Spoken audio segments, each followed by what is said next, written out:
The research was actually inspired by the promulgation of Republic Act 1053, or the Enhanced Basic Education Act of 2013 in the Philippines, wherein we added 2 additional years in the basic education curriculum of the Philippine educational system.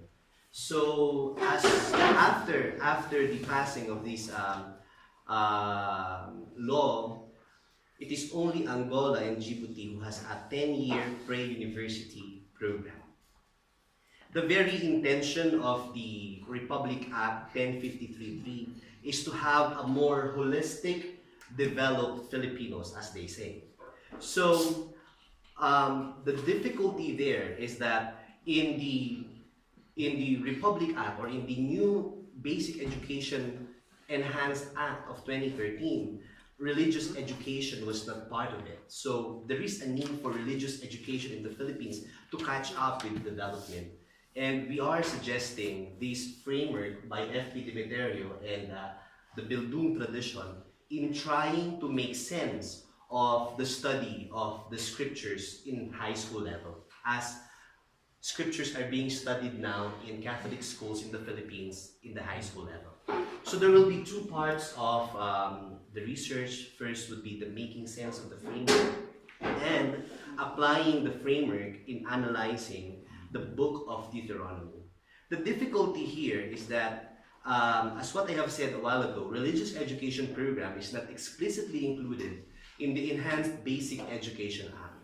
However, roughly there are about 2,000 Catholic schools under the care of different dioceses and archdioceses, notwithstanding those schools under the care of religious congregations. So religious education is a thing that needs to be considered if we really want to have a holistic Filipino identity, if we may put it that way.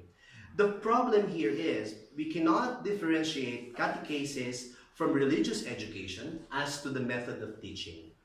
We understand catechesis basically having its foundation on question and answer approach, very similar to the Baltimore Catechism, while religious education, on the other hand, focus on the formation of the intellect and the heart. Hence, students are expected to really think and reflect and apply the things that they have learned. So, this is focused and founded on the formation of the head, of the heart, and of the hands, the essentials of authentic education. And since majority of the Catholic schools under the care of dioceses and archdioceses employ catechesis as a method of teaching, both the teacher and the student are mainly parroting what has been taught to them without having the avenue to personally deepen one's knowledge in the faith. Because it is to my firm belief that religion, before it becomes communal, has to be personal. So there is a need for us to have that, a direct personal encounter with the faith and with your belief before it becomes communal. The objective of this research is to analyze the book of Deuteronomy from a secular framework, and that framework was proposed by F.P. Petronil Demeterio of La Salle, Manila. Okay, so how will it go? We will try to have an overview. We will not be discussing at large the different frameworks, but to have an overview of the Bildung tradition of the Philippine K-12 program and F.P. Demeterio's Dialogical Hermeneutics, in order for us to have a humanist constructivist reading of the book of Deuteronomy. Okay, as to Bildung tradition, taken from the German Bild, which technically means picture. It was used as a term to refer to the concept of man being created unto the image and likeness of God. And Wilhelm von Humboldt would consider this as self-cultivation of human capacities, knowledge, and culture, inspired by the philosophy of Jean-Jacques Rousseau, who says that the center of education is the learner, and the learner learns best at his own pace. So, given the necessary tools, man can form himself or develop himself towards the better through the use mainly of his reason and free will. So the Philippine K-12 program, generally Section 5 of Republic Act 1053-3, has this to say: the curriculum shall be learner-centered, inclusive, and developmentally appropriate. It must also be relevant, responsive, culture-sensitive, inclusive, and globally responsive. Hence, the curriculum should use pedagogical approaches that are constructivist, inquiry-based, reflective, collaborative, and integrative to achieve this goal.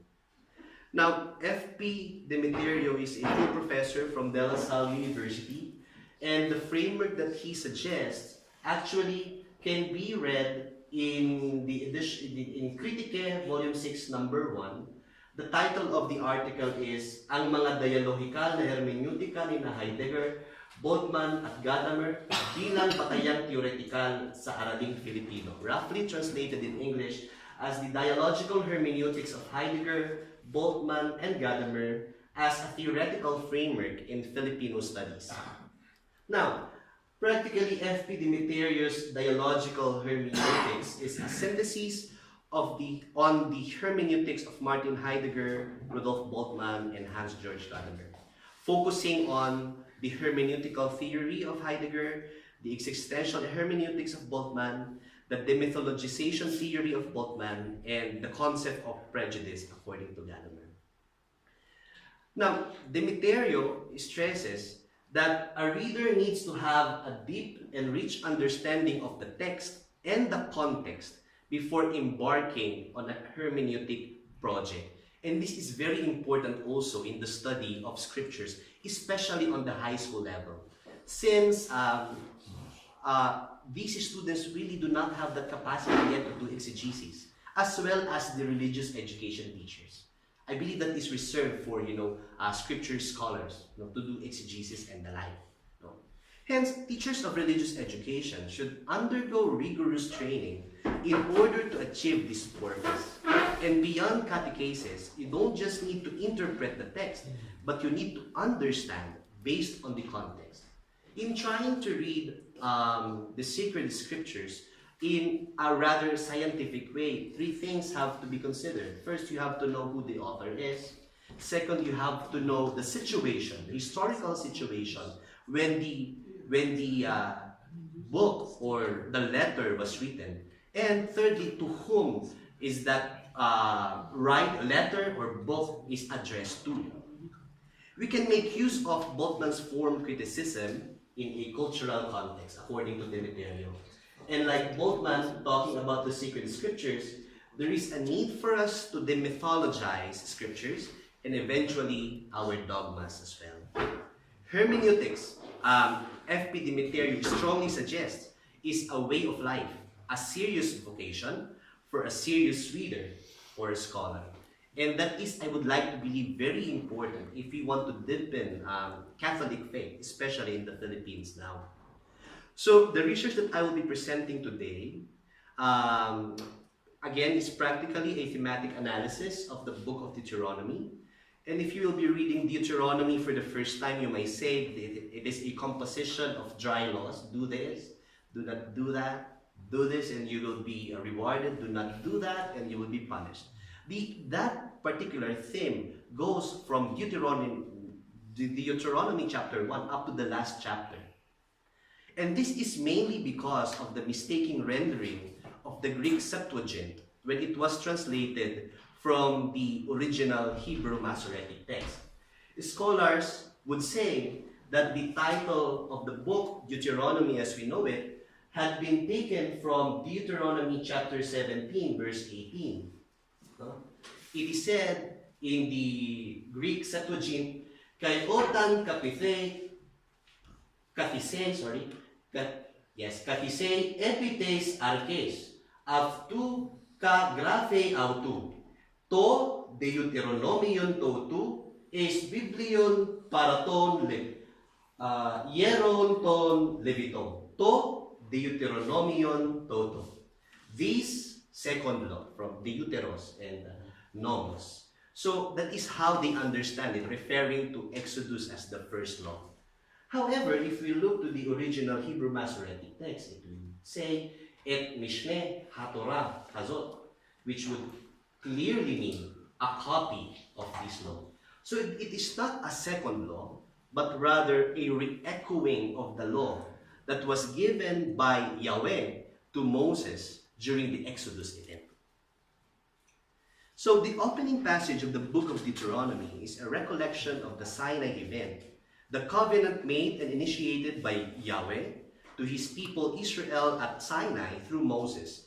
And that is why at the beginning of the words of the book of Deuteronomy would say, these are the words that Moses spoke to all Israel. It's already an admonishing to the people of Israel that you have to listen to these words because these are the words that Moses spoke to all Israel. Ele hadevarim, these are the words.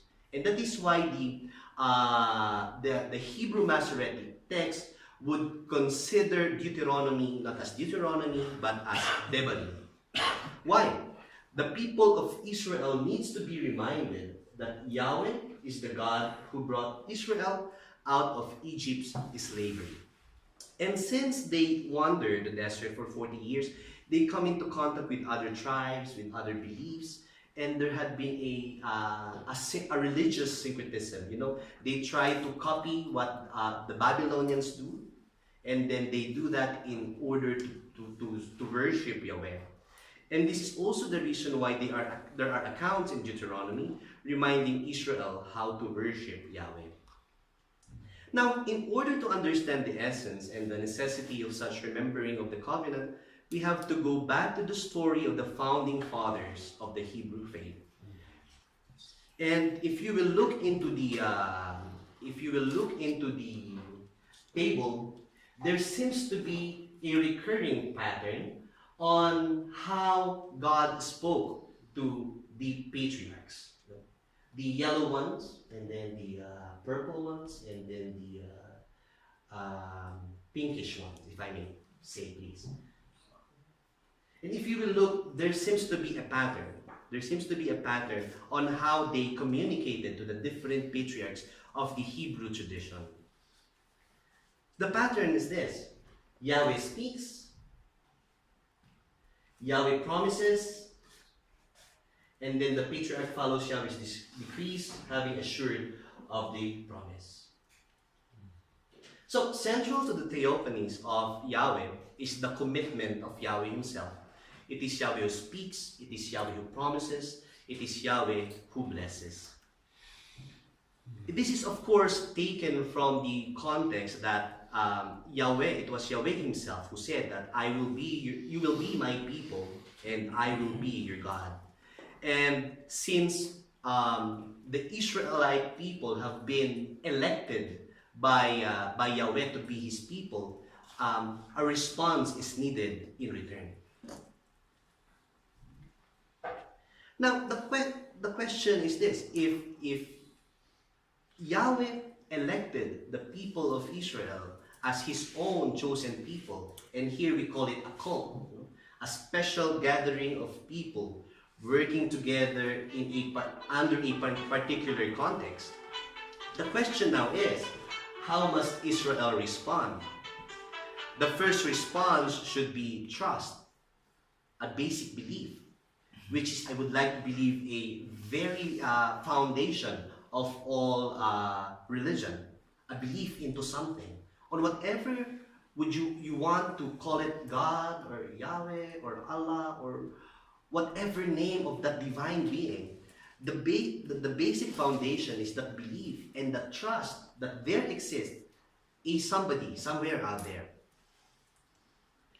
Second, I'm making it faster. Second response would be a response of remembering and worship.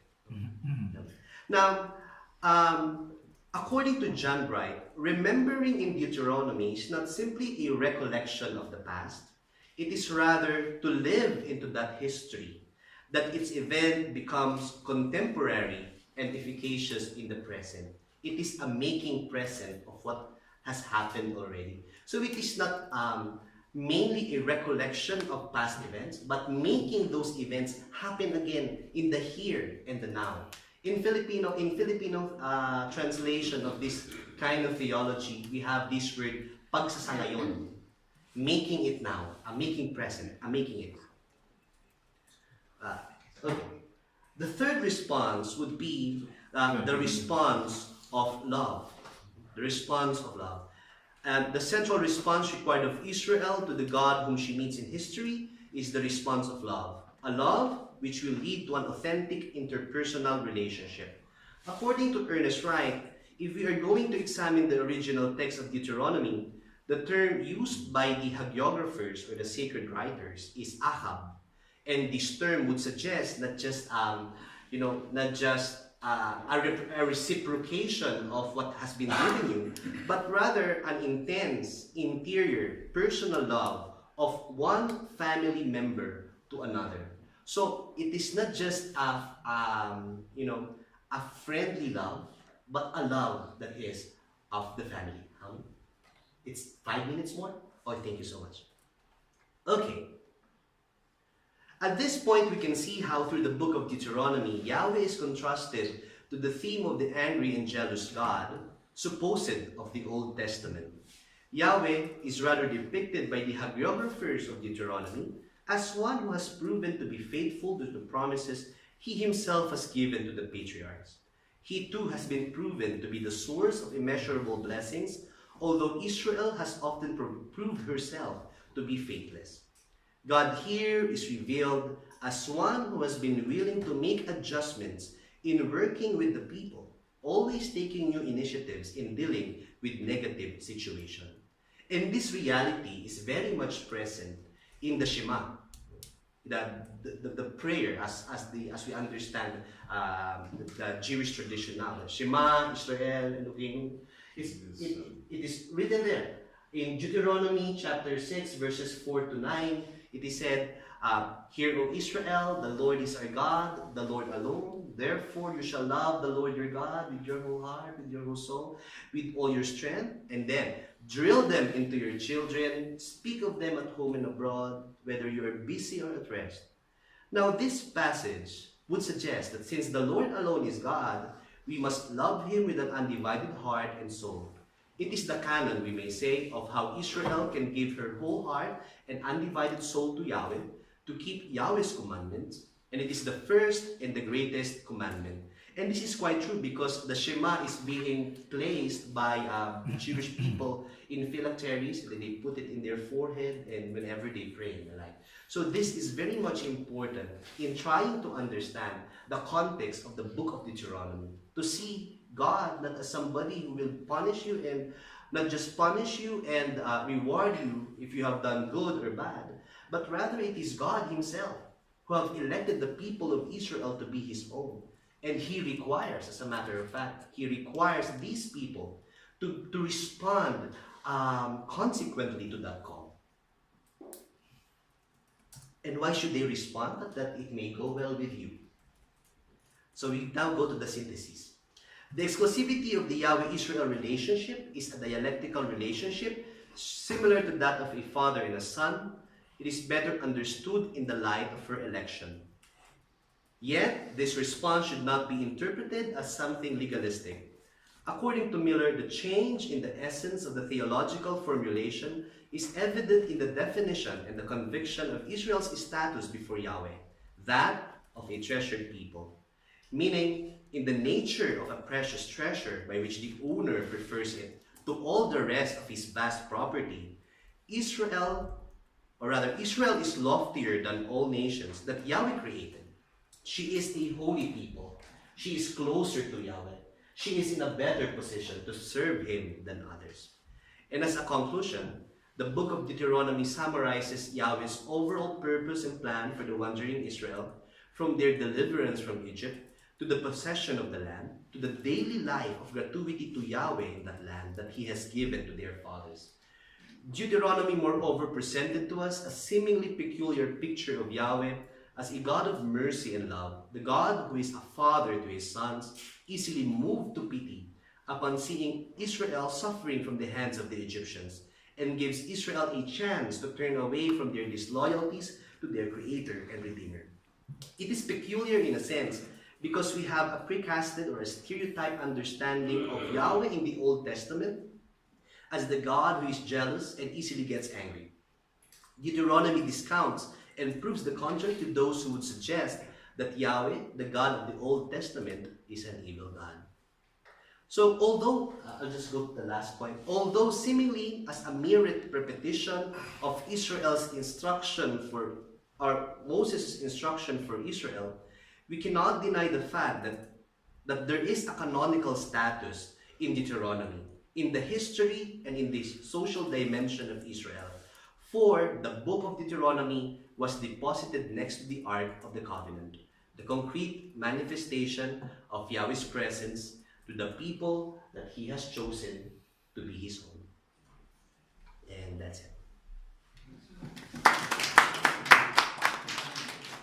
Okay, thank you, Julio, for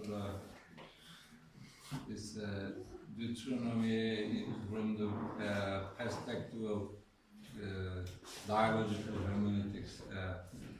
Is any questions and contributions? We have 5 minutes for that. If there is not, I have my question. Yeah. No, I just thank you very much, Mr. Ramillo. I just want to ask you about how will this the application of this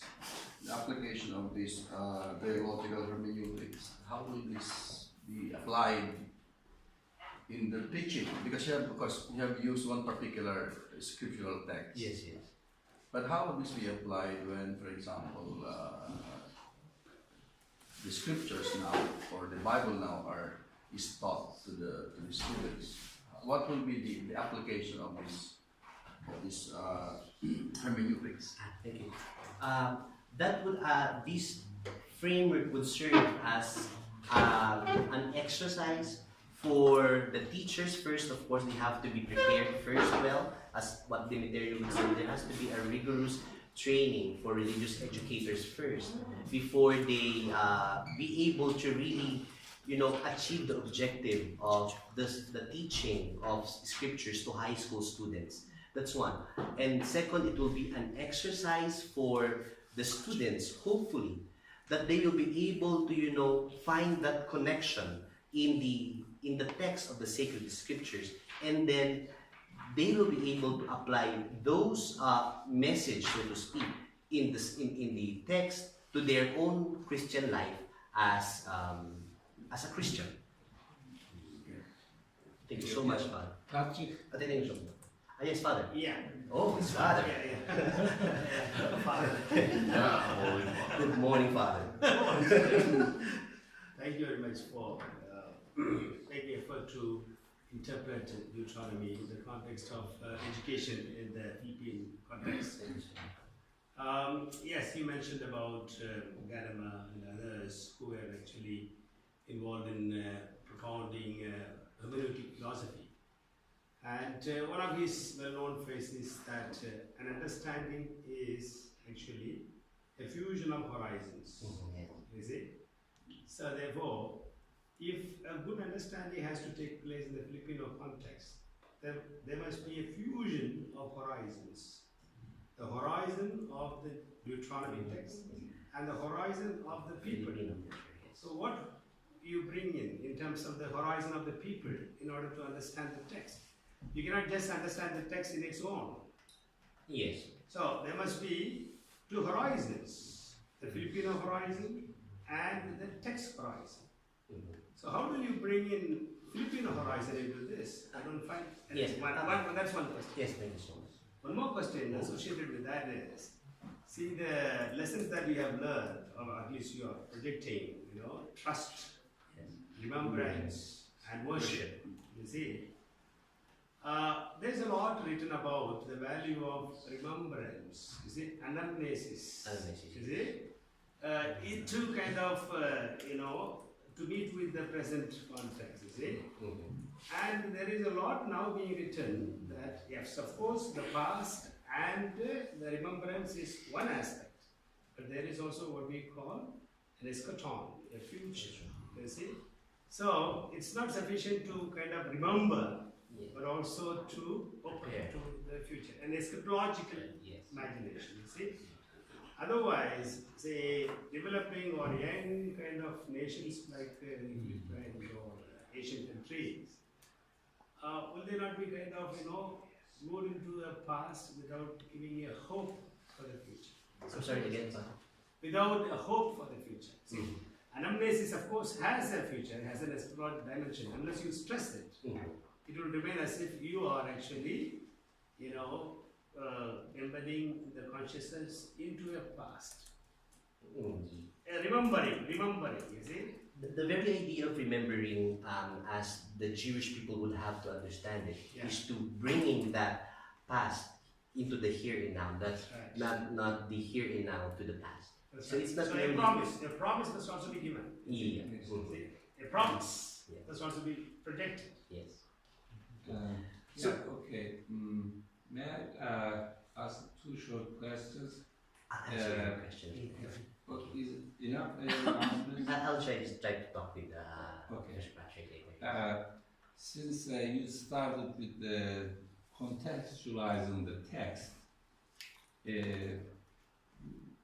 for me personally, as you also mentioned, the Greek version is discontextualized Deuteronomy. The Torah has literally has something to do with a Turkish word we call töre, which is the law. Yes. Yes, Torah. it is the law. So it is Deuteronomy, then is the copy of the law. So that the first law is the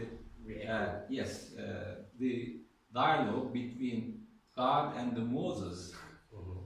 and the law is now the copy is the who will be Ishma, the who will listen, because in the Semitic languages there is a phrase semi'tu and ata'na in Arabic, for instance, same root.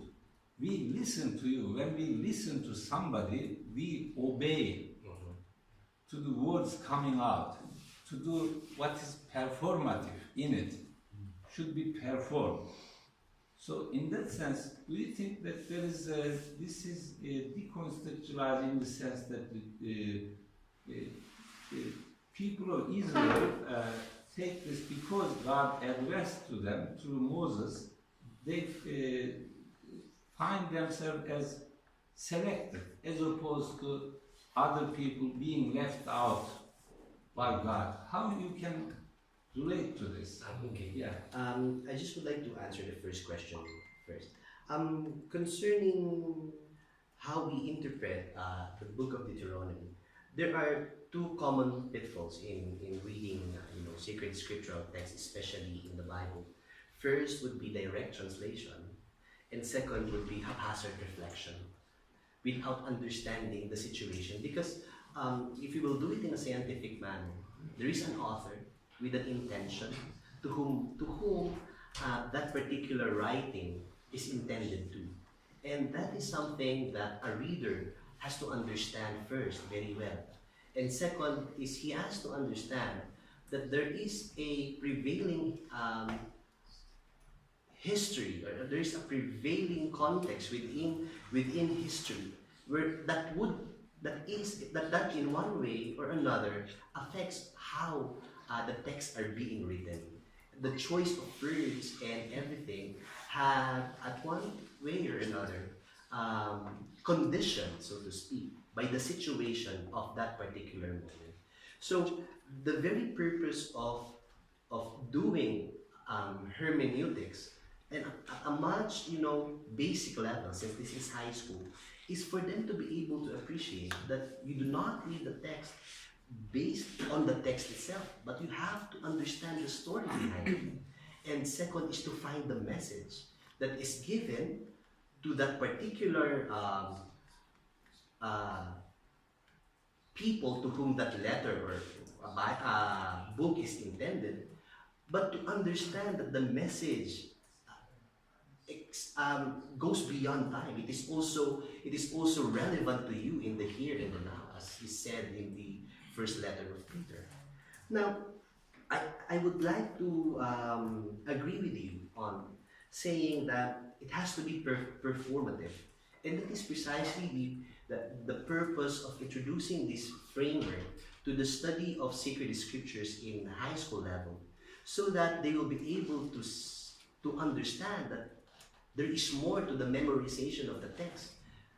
It's good to know that you memorize the text, but to understand the text in its deeper meaning is something different altogether. So this is practically an exercise, a suggestion, so that the teachers and the students will have that exercise into appreciating the text, the message of the text, and applying the message and the context to their own life in the deepening of their faith.